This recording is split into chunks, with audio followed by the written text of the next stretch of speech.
Today we're talking about Malzahar, the Prophet of the Void.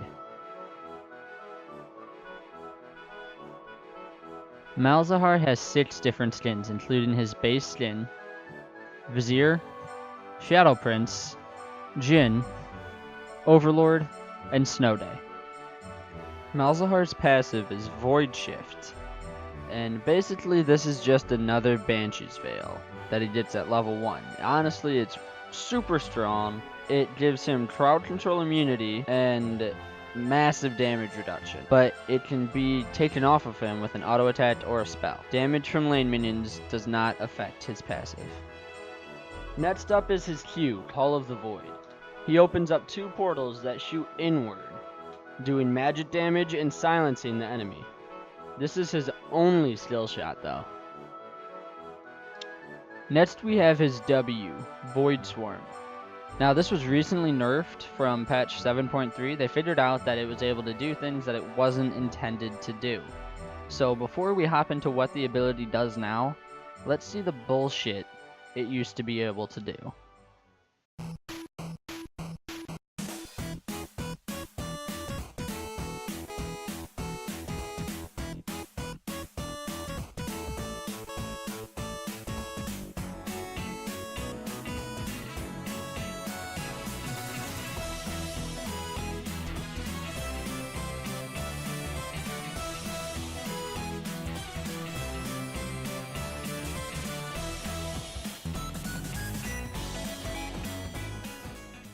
As you can clearly see, that was busted. Going back to his W, I'm about to give you guys a super simplified explanation of his W because it's pretty complex. If you guys want to read the complex version, it's up on the screen right now. When Malzahar casts his W, a Voidling spawns for 12 seconds or until it's killed. His Voidlings are OP as hell. When they try to basic attack an enemy champion, they spawn another one. And not to mention, they can proc the most needed item on Malz. At this time, scroll down to the comments and write down what item you think the necessity item is. Also, while you're down there, type in a new champ for me to do a guide on. Much appreciated, and thank you. Malzahar's W goes hand in hand with his E, Malefic Visions, and also his ultimate, Nether Grasp. Both of these spells will set the prioritized target for the Voidlings. If the Voidlings are close to Malzahar, they have 100% bonus movement speed towards enemies afflicted by Nether Grasp or Malefic Visions. They deal 300% damage to lane minions affected by Malefic Visions, and also they get slower the further they move away from Malzahar. Next up is his E, Malefic Visions. Now I've said this a couple of times already this video, but that's okay. This is his dot, so that means damage over time. And he just throws it on them, and like I've said before, it attracts the minions and gives them bonus movement speed if he's close to them. And also, if the victim is killed, Malzahar gains 2% of his maximum mana pool, and the vision spread to the nearest enemy. Finally, we have Malzahar's ultimate, Nether Grasp. What happens when he uses this ability? It's a point-and-click suppress that suppresses a champion for 2.5 seconds and creates a circle underneath them, or a zone of negative energy, that deals % of their maximum health as magic damage. Simplified explanation, Malzahar's ulti is a point-and-click DOT suppression that lasts for 2.5 seconds. Alright, last chance if you still want. You can pause the video right now, go down below and comment what you think the item is. It is Rally's Crystal Scepter, and it is so essential on Malzahar because of his W's, his Void Spawns proc it, his dot procs it, and he needs the utility to make up the fact that he is essentially just another mage in the bot lane. Now we're on to what items to build on Malzahar's support. We're going to be basically focusing on Malzahar's support here because that's how he's played in the meta right now. So on your first buy, you're going to buy a Spell Thieves and 3 pots. By your first pack, you're either going to want to get your Frostfang and Boots, your Frostfang and a Sightstone, or your Frost Fang and the Ruby Crystal that builds into the Sightstone. Now that you have your Sightstone and your Frost Fang finished, you can start building towards Rally's Crystal Scepter and your Tier 2 boots. With your Tier 2 boots, you can get Ionian for cooldown or Sword Shoes for spell penetration. It's a preference call, but personally I usually go Sword Shoes. After you get your boots and Rally's, you're going to want to upgrade your Sightstone to Eye of the Watchers. Now you're at half of your full build, with Eye of the Watchers, Rally's Crystal Scepter, and your upgraded boots. The next step is to pick 3 more of the items, either on the left or on the right. What I normally do is I go 2 of the situational items on the right and 1 of them on the left.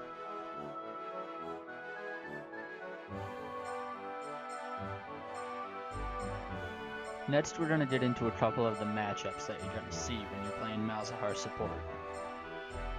The first matchup we're going to talk about is with the #1 support out right now, and that is Zyra. Problems with Zyra is that she can kill your Voidlings easily.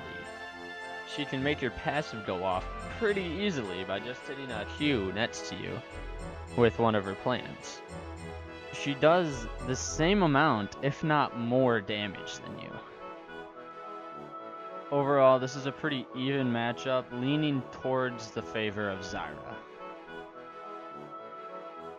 The next common matchup that you're going to find yourself going up against with Malzahar support is Misfortune support. It sounds troll, but it's been becoming a thing just because it's so good against Malzahar and Zyra. Misfortune kills the Void spawns incredibly easy, and she does respectable damage also, but she might go very easily, being out of mana. Keep an eye out for it and punish her if you see that she's really low.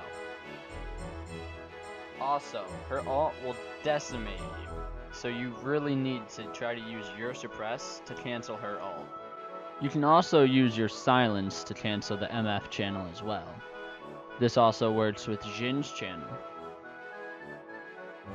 The reason you do this is because almost every game, you're going to have at least one person on your team that will face tank the entire MF ult and go 100 to 0 health. I'm going to do one more specific matchup, and then I'm going to do one more matchup that's kind of like a general matchup. The last specific matchup is going to be against Lulu. Now Lulu kills void spawns really easily with her passive because it picks. Plus she can shield and she can ult the person you are ulting. She can also polymorph you while you are channeling your suppress. All around, it's a bad matchup to go into.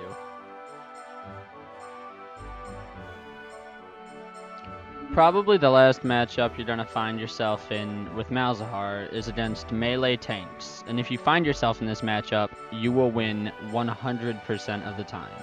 The only melee tank that you're going to have problems with is Tarek, because he can stun your Voidlings. With Mal support, you either want to run Exhaust Flash or Ignite Flash. You need Flash for obvious reasons, gap closers, escapes, plays, yada yada.